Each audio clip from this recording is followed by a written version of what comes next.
ایک عورت کو حضرت عمر کے پاس لایا گیا جس نے بوڑھے مرد سے شادی کی ہوئی تھی۔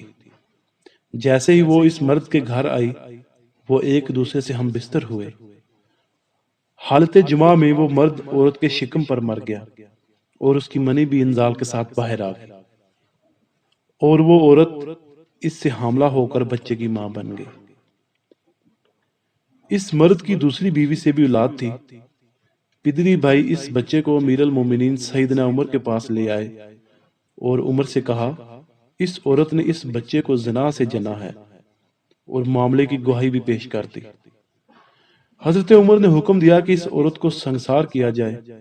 اتنے میں حضرت علی کا وہاں سے گزر ہوا اور فرمایا کہ کیا معاملہ ہے؟ تمام ماجرا آپ کو بیان کیا گیا۔ آپ نے فرمایا، اس عورت میں بارے میں بتا سکتا ہوں یہ کتنے دنوں سے بوڑھے مرد نے سے شادی کی ہوئی ہے، اور کس دن وہ اس مرد کے پاس آئی اور کتنی مرتبہ وہ اس سے ہم بستر ہوا۔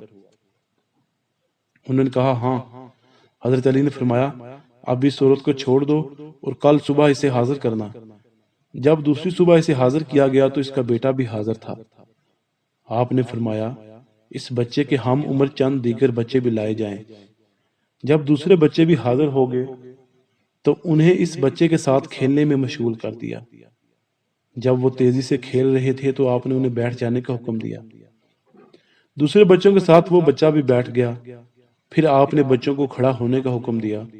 دوسرے بچے بڑی پھرتی سے اپنی جگہ سے اٹھ کھڑے ہوئے، لیکن عورت کا بیٹا دونوں ہاتھوں کو زمین پر ٹیک کر بڑی مشکل سے کھڑا ہوا۔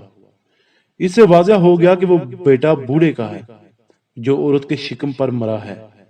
آپ نے اسے اس کے باپ کی میراث دی، اور جن لوگوں نے عورت کو زنا کی نسبت دی تھی ان پر تہمت کی حد جاری کی۔ حضرت عمر نے دریافت کیا، اے ابو الحسن، آپ نے کیسے پہچانا کہ یہ بچہ بوڑھے مرد کا ہے؟ آپ نے عرض کیا، جب بچے کھڑے ہوئے تو وہ بغیر کسی سہارے کے کھڑے ہوتے تھے، کسی چیز کا سہارا نہ لیتے تھے، اور یہ بچہ جب بھی کھڑا ہوتا تو اپنے دونوں ہاتھ زمین پر ٹیک کر کھڑا ہوتا تھا۔ تو یہاں سے مجھے معلوم ہوا کہ یہ بچہ بوڑھے مرد کا ہے۔